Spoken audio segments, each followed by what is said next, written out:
turn our focus today to being our little church-centered to being world-centered. And there's a book that just keeps coming back to my mind all week. It's called The Hole in the Gospel. Now you guys, if you had a bucket that had a hole in it that big, how much water would it hold?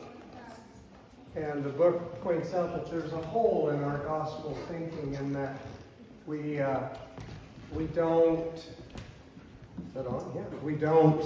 It is. We understand the nature of the good news and what it means to have forgiveness of sins, but Jesus wanted to see the kingdom come now and the Father's heart be realized in the world around us. And so sometimes that means seeing those who are in need, seeing those who are hungry, seeing those who are thirsty. And so it's really fun that today we can, everybody can hear me except Larry, right?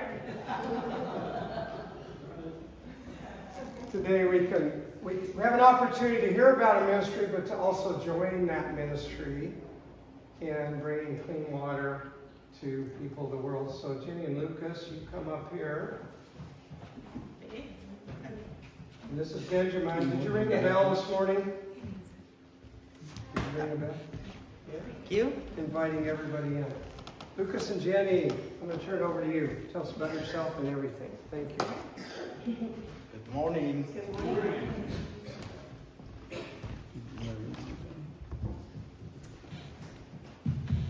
Yeah, works. Yeah, I'm Lucas. And I'm Jenny. And maybe you hear it, I'm not from the States, I'm from Switzerland. I think most people here know that Gail and Cheryl are my parents, and we have a lot of family here in the church.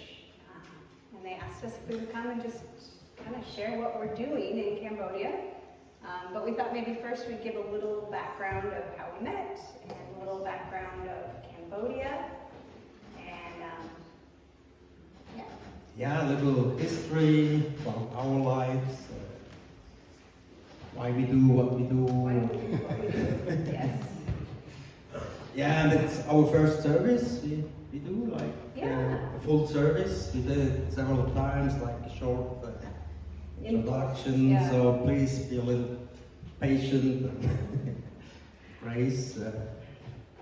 Yeah, I grew up in Switzerland, not as a Christian. My parents weren't Christian, so like in a different world. Imagine Jenny grew up. I was a little boy, grew up, had some problems in life, but 20 years ago, my life changed. I met people that believed in Jesus, in God, and it completely changed my life.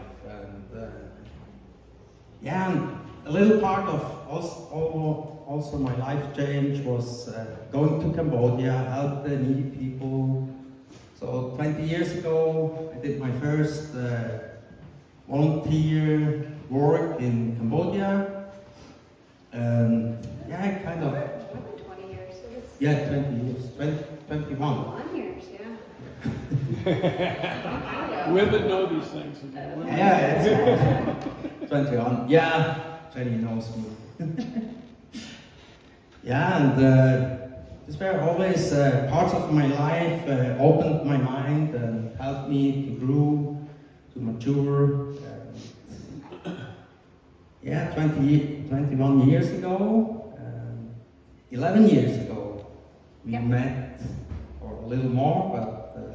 Yeah, we first met in 2011, but there wasn't any, we just thought the other person was a nice person. That's it. And then 11 years ago, we met and thought, you know what, maybe this person is someone that God has for me to do more of life with. And that's when things, and then we got married a year after that. So, I guess we go back. I grew up here in Malala. Is this, it sounds funny to me. Does it sound okay to you? Who might be able Because I can switch to this. If that's, that sounds better already. I grew up in Malala. I moved down to Eugene to finish college, got involved with a church there that was doing, helping with projects in Cambodia. And so I went to Cambodia for 4 years as a volunteer missionary / program coordinator, project manager. And I met Lukas there. And sometimes I joke that I project managed him all the way to the altar, but that's not true. A little bit. But it was also work for me. Yeah, actually in reality, he asked me if we should start a relationship, and I said no. He had to work for it a bit, because It's hard work. I had been there for 4 years already, when we started thinking perhaps God had something for us together. And I was kind of burned out, and I was ready to come back, and I was going to find a nice man here in like Malala, Colton, and I was never going to leave again. I was done with my international travel, and God had other plans, so. So this Swiss guy came along, and I said, no, that's not my plan. But it was God's plan, and I'm so glad that it was, because it was so much better than my plan. So, Yeah, God's plan are often better than our plans. yeah. Yeah, all the way He guided us through our lives. That now we are in Cambodia, we can do the work we like to do, we like to help children, and yeah, that's also we have a little NGO in Switzerland, also started more than 20 years ago. It stands for non-government organization. Yeah, it's like Aid work organization. aid work, yeah. And my profession is I learned a lab technician on chemistry. So I know how to analyze water, to filter water. Yeah, and my first time when I went to Cambodia, I saw the need just for, it's everything, but for clean water. That's something I can have, because I learned that, I have the knowledge, and yeah, I just saw that, and then over the years, our project grew. I mean, yeah, 2014 when we met, I was there for 3 months testing water, installing filters, and while doing this work, we met, and it's like a little gift from God. I think what made the biggest impression on me when I met him in 2014 was how he genuinely worked with the Cambodians. He didn't think of himself as better than them, as this great lab technician, educated, scientific guy that was coming in to help them. He genuinely would just walk with them and be with them, and he enjoyed their company, and he would eat the food and sleep where they told him to sleep, and I thought, that's someone that's a very attractive person that has that personality. Yeah. Sorry, I had to check. Yeah, same to you. And I was very impressed how Jenny loved the children. Always tried to help them, to make their life better. Yeah, I was really impressed with that. How much you love the children there and care for them. And for 4 years you lived there, and you have a big heart for children there. So we married in 2015. Pretty quickly after we met, we were already 35 and 40 years old, or we were when we married. And then we lived in Switzerland, and we led this small nonprofit from Switzerland. And we would go back and forth from Switzerland to Cambodia, Switzerland to Cambodia. We were always using our vacation time and extra holidays and our own savings to go back and forth and do these clean water projects. And we would mostly do them in children's homes, in orphanages, and in churches where needy children would come. But we just kept going back and forth. And then we kind of got to this point where we said, you know what, let's go full time if the Lord will bless it. If the Lord will bless it and He go with us, we should do this. And in this time period, Lukas also acquired a lot of water filters. And I'll let you tell him about how you got all those filters. Yeah, maybe a little later. So Okay, yeah, we let's do that. have a little movie. Yeah. But maybe also a little history about Cambodia, where we live. It's in Southeast Asia, so between Thailand and Vietnam.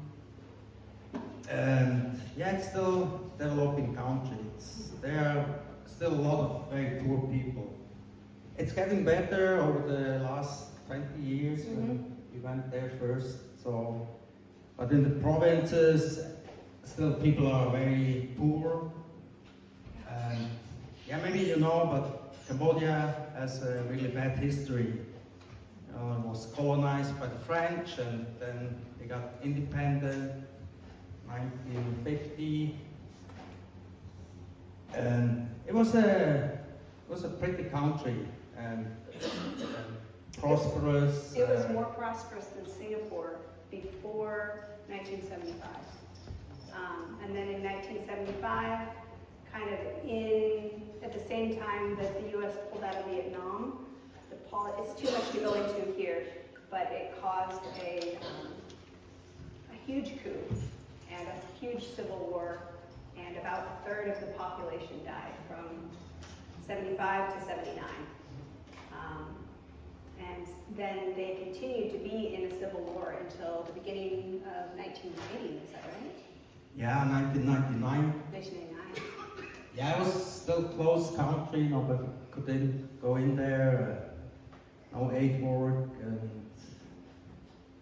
yeah, they had a horrific, they have a horrific history. I mean, worse than, like you said, 1/3 of the population was killed. I mean, it was worse than Stalin or Hitler. Yeah. So they still haven't recovered fully from that. They're still trying to recover, and yeah, they still need help, I think. But they're on their way. They are. That's what we also love about Cambodia. It's things getting better. So Yeah, and I feel so many of the people there, they're hopeful, they're excited. I don't feel that they have this victim mentality. I mean, of course, you always meet a few people like that all over the world, but I feel in general the population is hopeful and excited for the future, and Christianity is growing there as well. The government is pretty corrupt. They won't report the change percent in Christianity, but just personally based on how many people I would meet in the market that were Christians 15 years ago versus today, it's going up. So it's very cool, and the amount of churches, but it's still very poor. It is. yeah, that's why we are there, try to help. Our main goal is children, so children can grow up in a loving environment, have enough food and clean water. And yeah, we have a little movie we can show about the water project from Cambodia.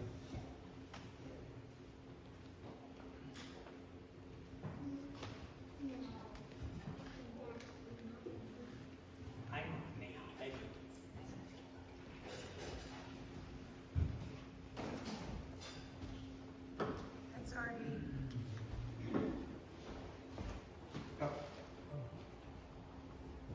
Go ahead and push it again. Again? Push it again. Was already.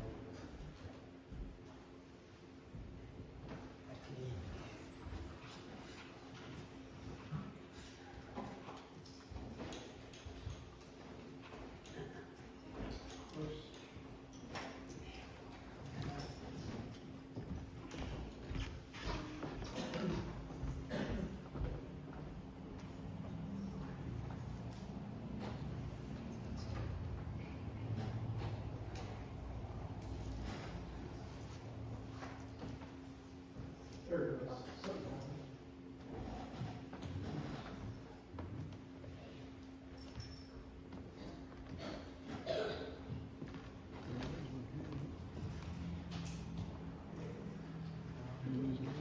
I'll share a little bit more about the nonprofit and the projects that we do while Lucas figures this out. Currently, our biggest project is this clean water project that Lucas and I are working on. But the NGO, the nonprofit, this aid work has been around for about 20 years. It started in Switzerland from an elder in our church. The year he retired, he went to Cambodia on this trip, 2003. And he came back just so changed, and he said, I'm going to set up this nonprofit to help the orphans and the children there. And then when Lucas and I got married, very quickly after we got married, they asked us if we would take over the leadership of it. And we said, you know what, we just got married, give us 1 year. And if you still want us to do it in a year, we'll do it. So we prayed about it, and we waited 1 year, and we just felt like that was what the Lord had for us. And so the year after, actually on our 1 year anniversary, we were on an airplane with a team going back to Cambodia to lead our very first water project team. But through the years, the nonprofit has supported schools in Kenya, projects in Myanmar, children's homes, for a little while some projects in Thailand, and always projects in Cambodia. Cambodia is probably our biggest area that we work in. And the projects are always things that help children, that help them have a better life, and our main focus is very poor children, so mostly orphans or children that are at risk of ending up in a children's home or ending up on the street. And so these are the kinds of projects that our aid work organization sponsors.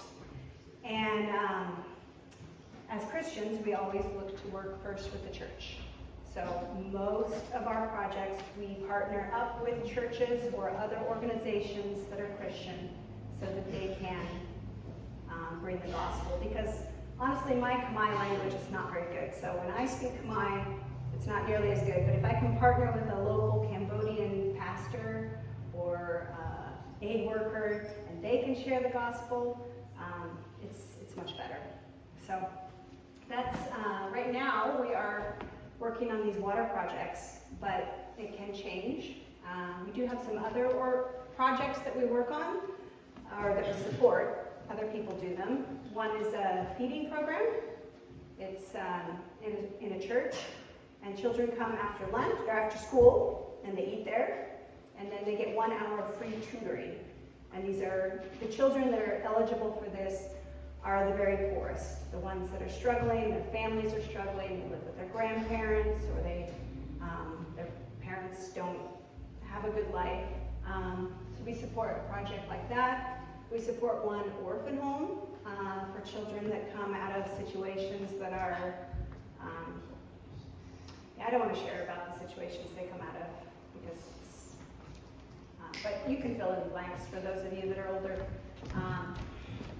And it's a very cool home. It's a family, Brazil, a Christian couple from Brazil that run it, and it's, I think there's 24 children in the home, and it's in our town. Ready?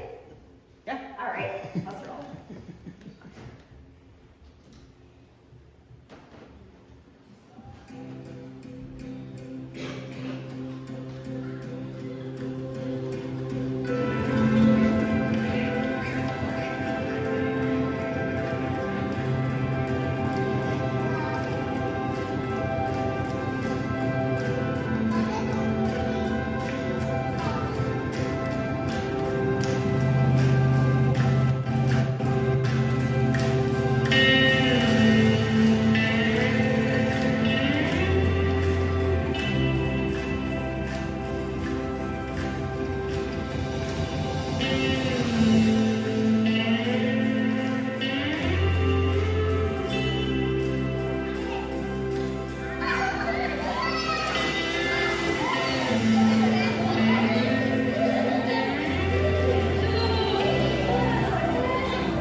Chia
I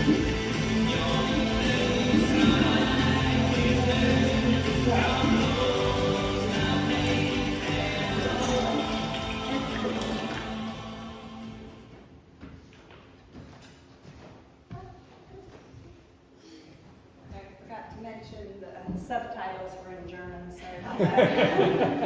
And the worship music was in Cambodian, Khmer. So, great. Yeah, it's a little older video. That's how the water project started, or with the filter. I did some testing before that, but maybe just a little translation for those who don't speak German. so well German. Yeah, the movie was about the first filters we installed, and just a few numbers, like 800 million people in this world don't have access to clean water. There are 4 billion diarrhea cases each year. So a lot of the kids, if they have a lot of diarrhea, they lack on cognitive abilities. 1.8 million people die every year of bad water, and mostly children, because they are not so strong and Children under 5. under 5. Yeah. 6 million people in this world are blind from water. It's like some parasites, they are in the water and make people blind. 10% of the world population has parasites, just their daily live with it. So those were a lot of the subtitles. Yeah. The facts you were missing from the video. Yeah, the movie is how it started. Like, we were still young in this movie. See us. Yeah, and we have these filters. So before we moved to Cambodia, I worked for a pharmaceutical company, and they have filters they use for their products or their drugs they produce. They are for infusion. They're very high quality filters. And yeah, and I knew in Cambodia they don't even have clean water, so I asked my company if I can have the filters after they use them, but they didn't give it to me. It was too complicated. They were afraid, but through them I could contact the filter company, the manufacturer, and over the years they donated thousands of filters, really high quality filter. And like we started with a few filters from them, 2014, we installed them, tested them, went back to Switzerland, told the company what we did, showed them pictures, and also after a year we went back, checked them again, see if they still work after a year. Yeah, most of them were still doing fine, so that was really great. About 80%. We thought that's pretty good for aid work. So. Yeah, and we again told the company, and they very much liked what we do. And they gave us tons of filters, and yeah, we still have a lot of filters we can install all over the world. We also did some in Kenya, Myanmar. Yeah, and now we do that in Cambodia, still what we do since 10 years. We learned a lot also. That was like the first designs, was also in German, you know, we developed the design of the casing. We get the filters from the company, but we do all the casings by ourselves. We had to develop this, and nowadays we also add other filters. I mean, these filters, they take out all bacteria, but sometimes water can also have other pollutions that are not taken out by this filter, so we started to add other filters. Yeah, I think we... In the video, we were using that big concrete block as a sand filter, as a pre-filter. And now we've switched to using something similar to a swimming pool filter as that first filter to take out the dirt and the dust and the little rocks instead of the sand filter. We also use a carbon filter, and we're starting to experiment with some other types of filtration. But bacteria filters are the biggest need and also what we have the most of. Yeah, and we are also still learning, Every how to day. install them. And just lately we found out there are also other chemicals in the water that are harmful. Mhm. We try to find solution for that. Sometimes the Cambodian culture is different than here or Switzerland. Also hard to tell them how to use them and show them Yeah. what is important, that they should take care of the filters and clean them and use them correctly. Yeah. We try that with brochures, teach them. We try to learn Khmer, so it will be a little easier for us to talk to the people there. It's hard to learn the language. We've also developed a hygiene curriculum that we teach the children, but we aim for the children, but we're also speaking to the adults. So we have 3 topics, or 4, that we teach on. The very first one we teach on is where water comes from and how to protect it, and then how to keep the filter clean. As you said, we learned a lot. One of the first years we put in a filter in a children's home, they came and they said, it doesn't work. The children are still getting sick. So a year later, we went back to check it. And Lukas took his test stuff. He tested the water coming from the filter. No bacteria. He says, it's fine. Your filtered water is good. They said, no, it's not. The kids are sick. We said, show us where you're storing the water. They had a great big ice chest.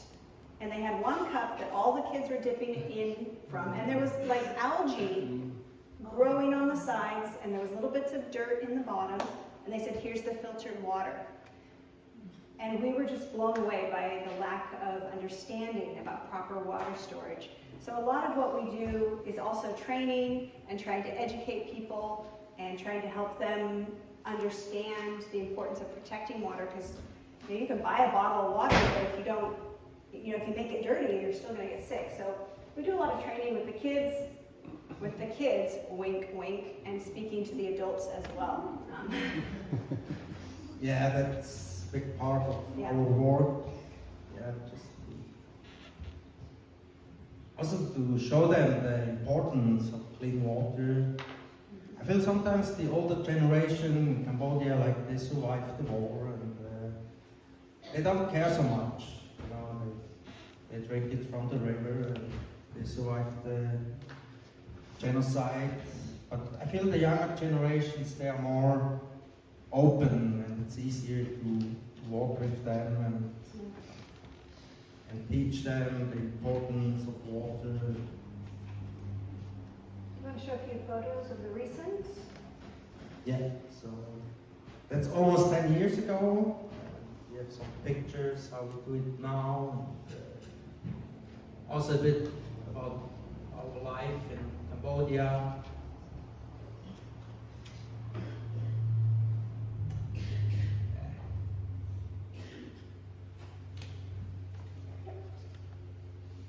Some of the photos are of the project and some of them are just of our daily life, because I think it's always interesting when I meet someone that lives in another country. How do you live? What do you drive? Where do you shop? So we have some photos of those too, just for fun. This is Pastor Nguyen. He is probably our most active Cambodian partner right now. He is involved in the leadership of one of the pastors' associations, and so he has about 200 churches that he's in contact with, and he helps us find a lot of partnerships with churches and children's homes. These are the filters after 1 year. 1 year? Yeah. 1 year in use. Lukas goes back, usually with Pastor Nguyen, and he changes the filters and puts in new ones. These were still working, but they're getting dirty, and so they put in a replacement cartridge. But they can still use all the casing. They just replace the inside. Yeah, you see, they should be white. So. When they are new, they are white. But that's sometimes water they drink.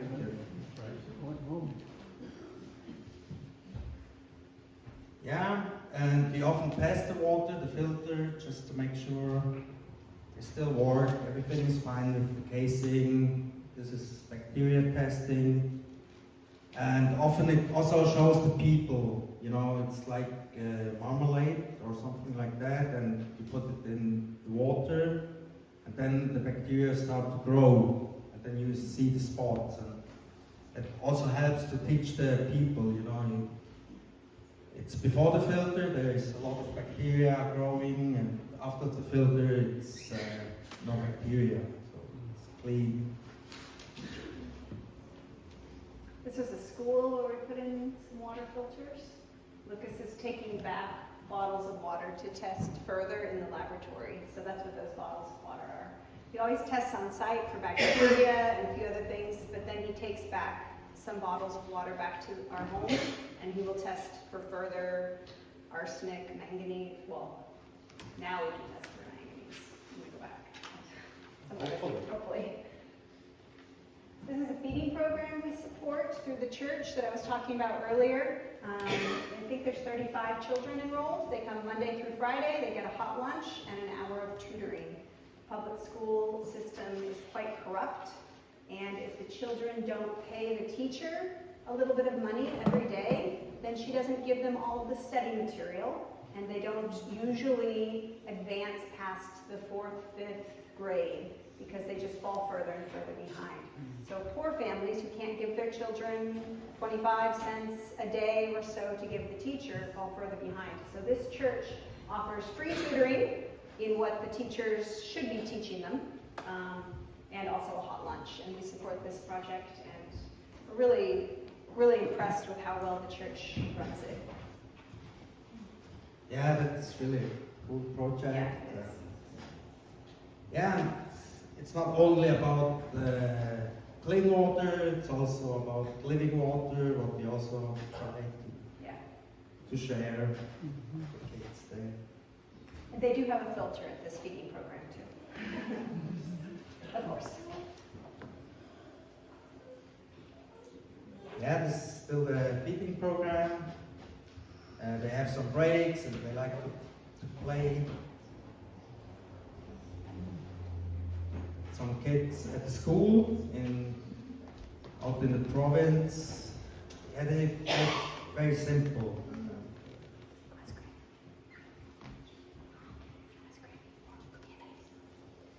This school that we put the filter in, it's not Christian, it has no, but it's in a high Muslim population neighborhood, and we put this filter in partnership with some missionaries there that are trying to reach this community.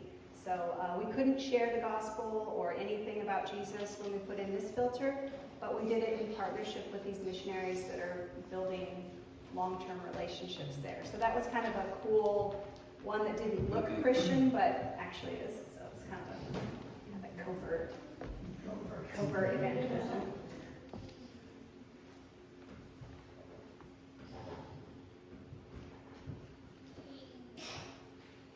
Yeah, that white one is what the filter looks like when you first put it in. That's new. And this is a children's home. Oh, it's a children's home, and those are the leaders, and Lucas is just communicating with them about. Oh no, that's Pastor Noon, how it works. Yeah, we very much try to involve the Cambodians to share how they work and to show the people there. So also that they know about the filters and can help. So yeah, it's always our goal that they are very much involved in what we do, or maybe someday can do it without you, without us. Work ourselves out of a job. Yeah. Yeah, here there are 3 filters combined, like for different pollutions.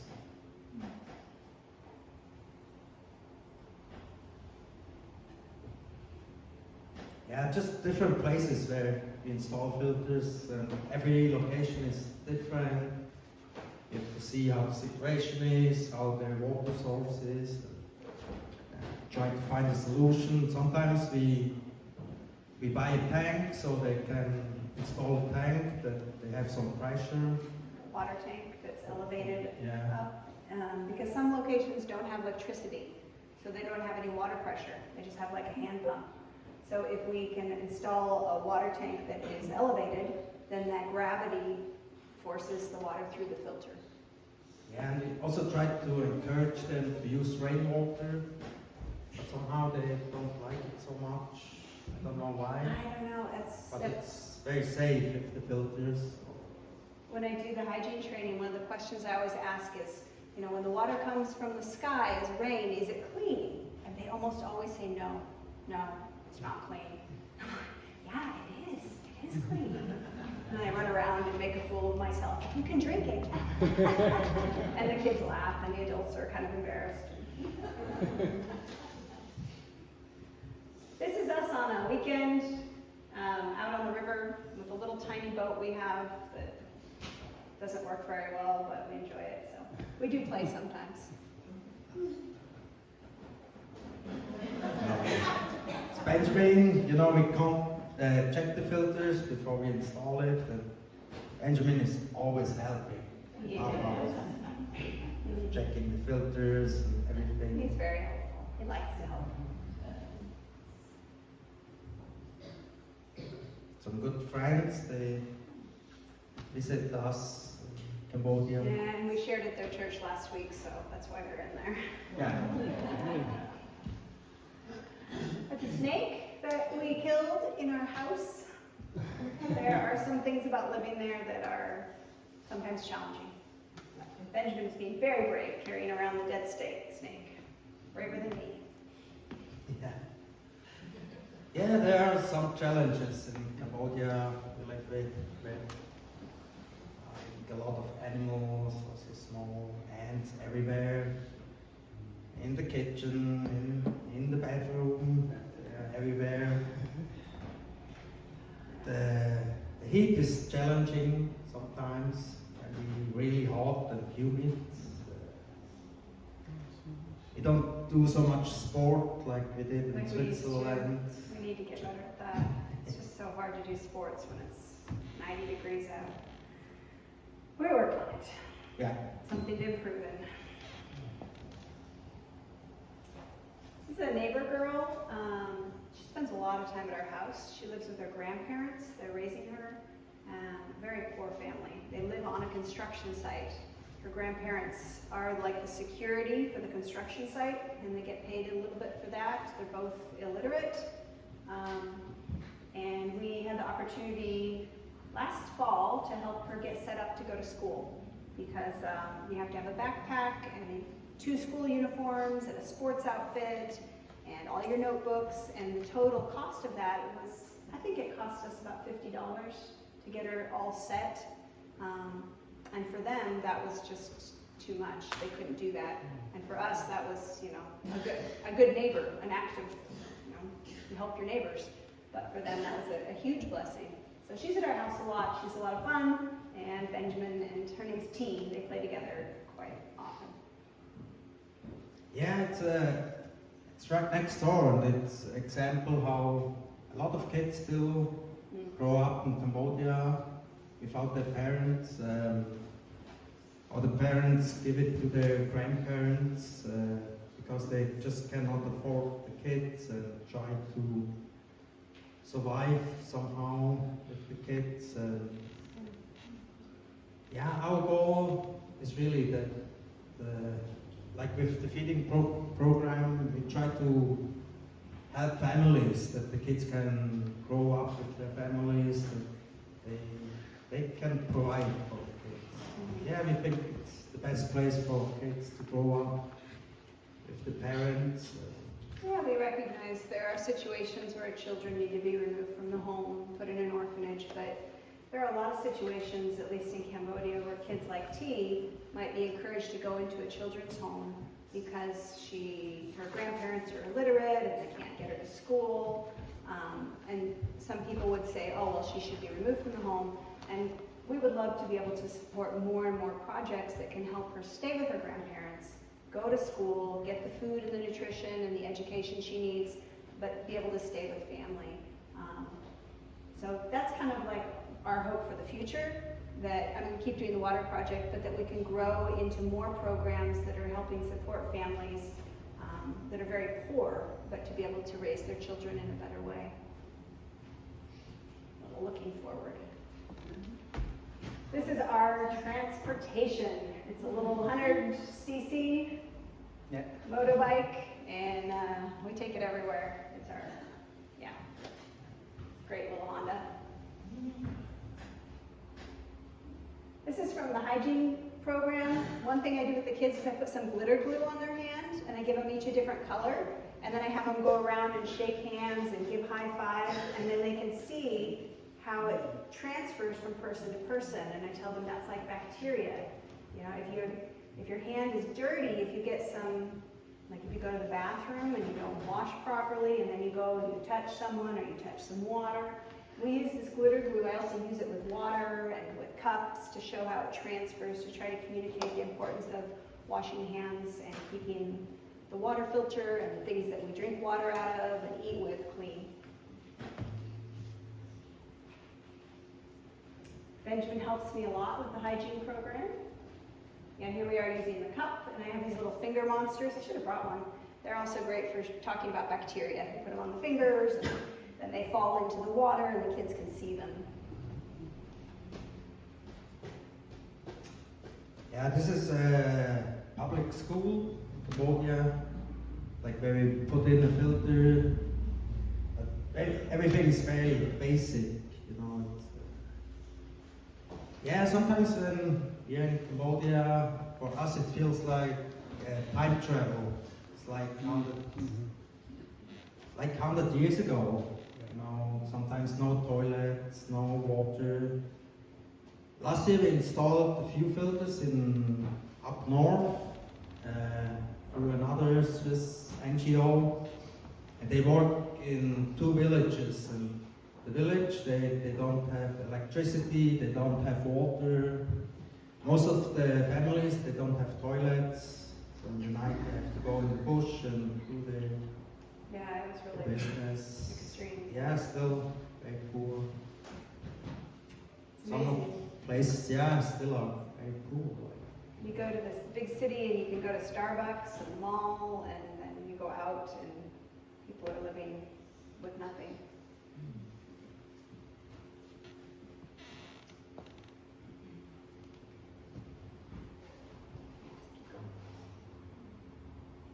Yeah, more hygiene training. That's Teeth brushing. Yeah, how to brush your teeth, yeah. Oh yeah, I've got a great big mouth and a big toothbrush. If we have time, sometimes we put the filter in and it's in an hour and we're out of there. And sometimes it takes almost the whole day. So I have a couple different trainings. I start with the most important one and then we work our way back.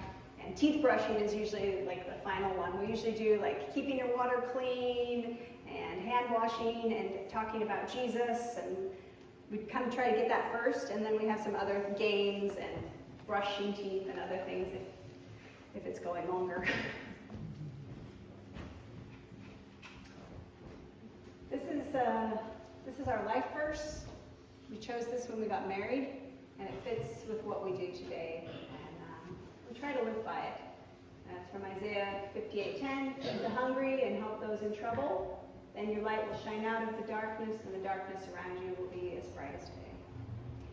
I don't know how much longer we have. As long as you want. Really? Yeah, I guess we get to an end. Yeah, I was going to share a little more on this, but Yeah, if sure. is that okay? Okay. I think it's always nice to have a little something to take home with you from the Bible to think about for the week. So this is out of Isaiah 58:10. And I just wanted to look at Isaiah 58 as a whole. I won't go too exegetical, but you know.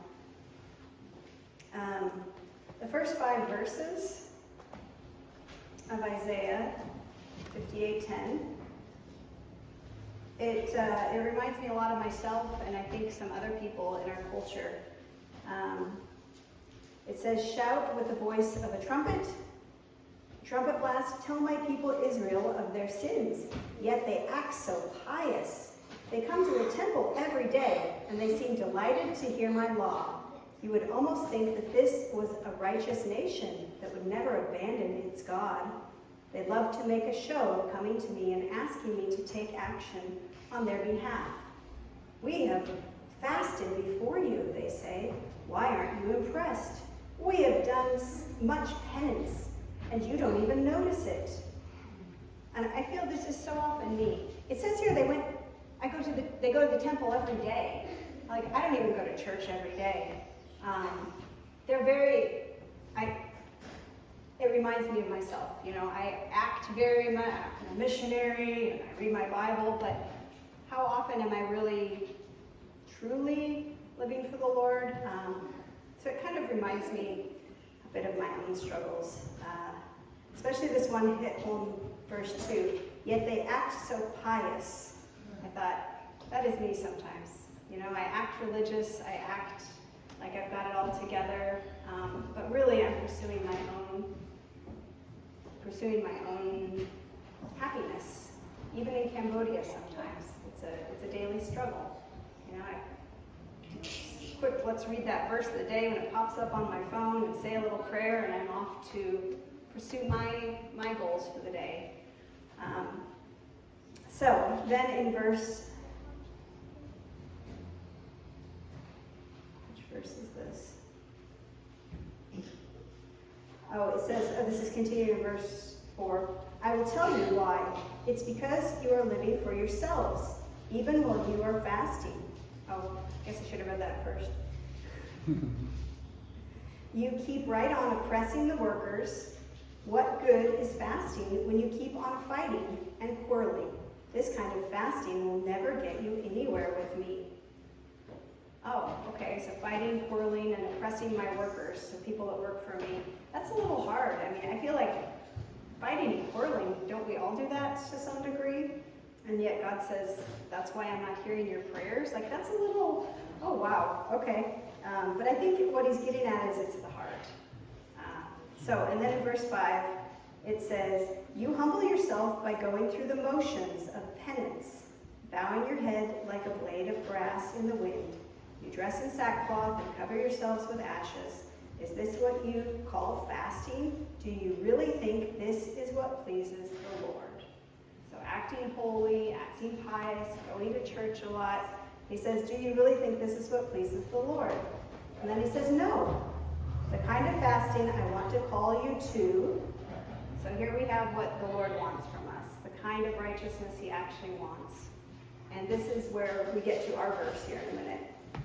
It says, no, the kind of fasting I want to call you to is to free those who are wrongly imprisoned, and to stop oppressing those who are working for you, to treat them fairly and give them what they earn. I want you to share your food with the hungry and to welcome the poor wanderers into your home. Give clothes to those who need them, and do not hide from relatives who need your help.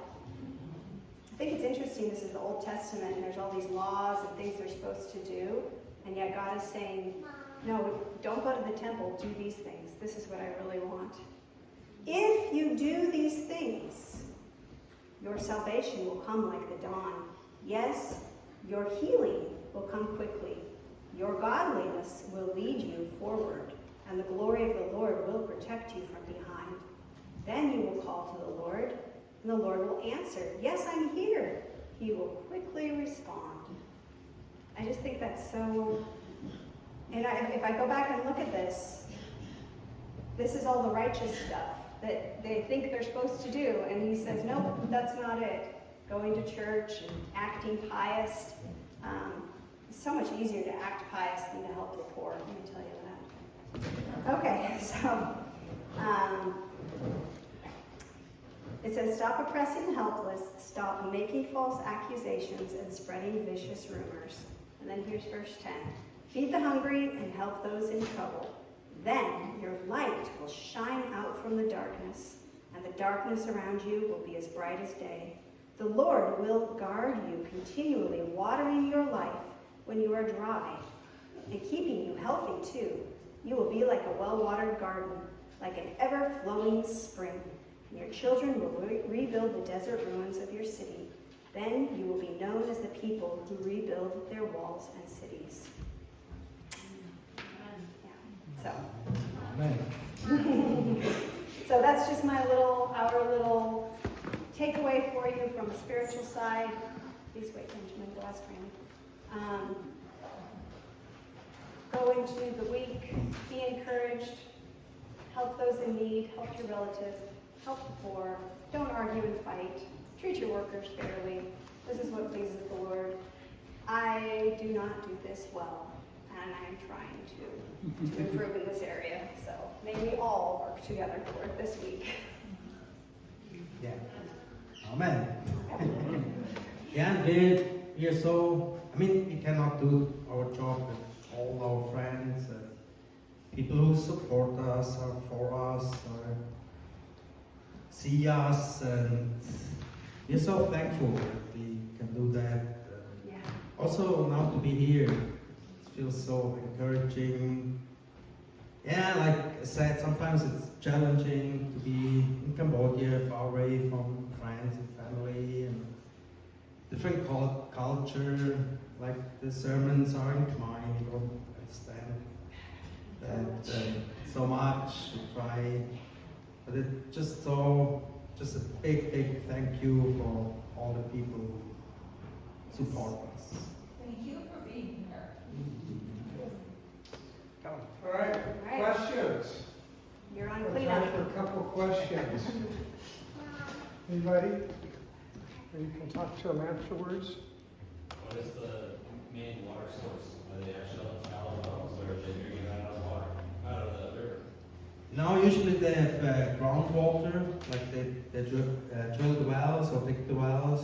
You see often like a big well, so they try to use the groundwater. But also, we test that, and usually it's contaminated with bacteria, so they don't go so deep. And yeah, Cambodia is very wet, they have a lot of rain. And often the rain makes it also worse, it's all flooded. And the wells are flooded. Sometimes they have the well, and right next to it, the toilet. So. No building codes. Yeah, in fact, I'm thinking while we're going through this, when we were there, you can imagine an old lady and an old man and their daughter riding rented motos, following these guys through the streets of Cambodia, dodging the trucks, and it was quite an experience. But the one church we did go to had a well that the Mennonite ministries had drilled, but it was surface water, and Lukas took a sample out of the well before the filter and one after, and I remember 3 days later looking at it, he pulled the top off and it smelled horrible. The E. coli was growing in the culture of the water before, but the water after was completely pure. And so the teaming together with those who drill the wells, but providing the clean water. It's funny though, in that same place that they were waiting for the glue to dry, so we all went to dinner. They wanted to give us a chicken dinner. These are people that make like $1 a day, and so you feel bad about eating their chicken. But we go back, and a little old man thought he'd surprise us by turning the water on, and it worked, but it was all over the church floor because the spigot inside was turned on. So there's always, but the people laughed about that and helped clean it up. And it's pretty cool just to join the culture. So. Anybody else? When Cheryl and Dale went down to see you guys, we had some pictures they sent back, and the one that I really enjoyed was you going through the hardware store. Now, a hardware store, as we know at Lowe's and Home Depot, is so organized, and you were like crawling over stuff to get to whatever you were looking Squeezing for. through, yeah. It was kind of amusing in a way, but it's probably difficult for you to find some things that you need. Yeah, when we moved there, it was hard to find all the stuff we need, like the hardware store, it's an adventure, just go in there And sometimes they are helpful, sometimes they don't care. You have to go through all the trash and the things that are there and find it yourself.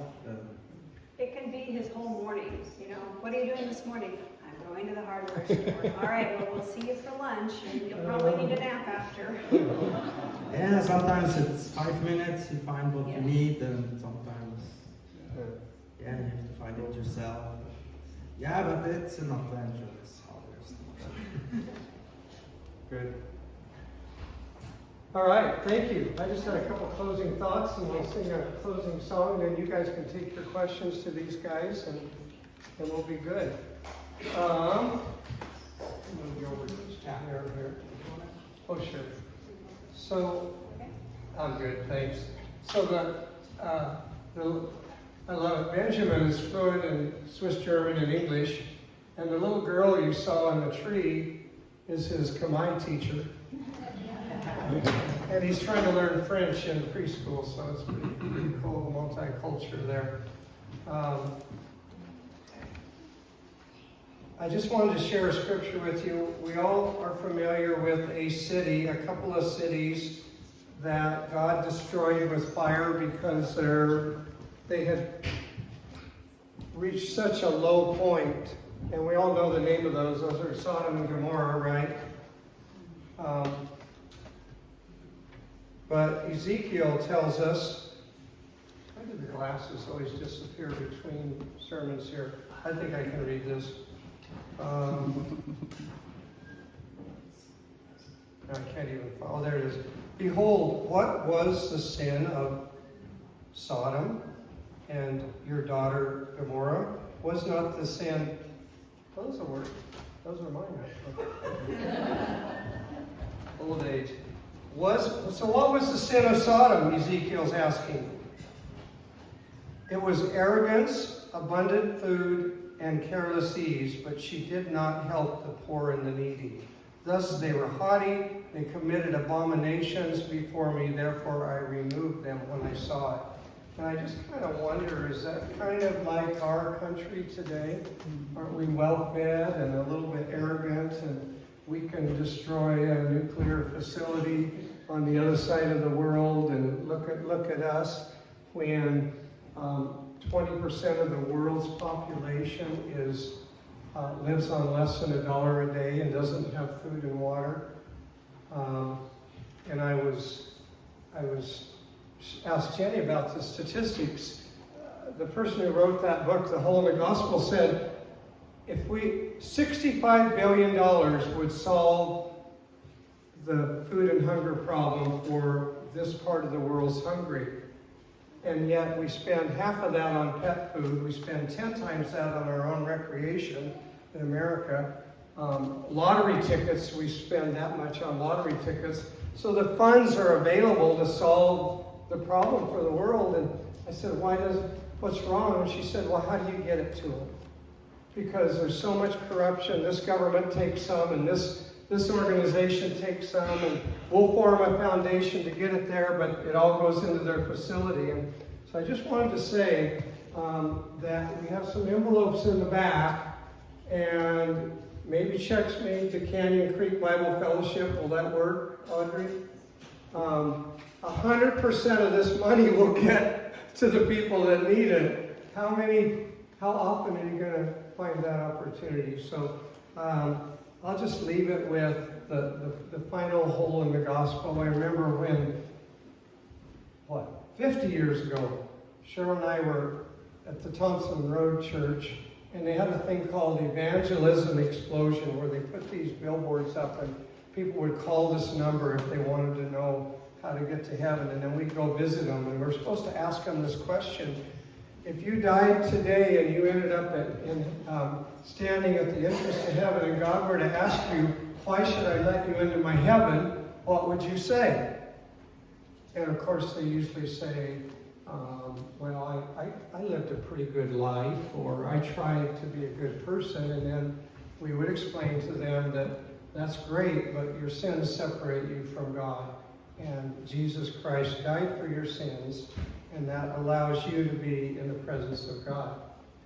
And I was thinking, but Jesus told this story about at the end of the days, the king will sit on his throne and he will gather the nations before him, and he will separate some on his right and some on his left. And he will say to those on his right, I was thirsty and you gave me something to drink. I was hungry and you fed me. I was in prison. I was in need. And those get to enter into the kingdom. And then the group on the left said, and they said, when did we see you thirsty or hungry? And he said, to the extent that you did it to the least of these, you did it to me. So I was thinking, really, maybe the answer should have been, why should I let you into my heaven? Maybe the answer should be, because you were thirsty and I gave you something to drink. That's a little different answer.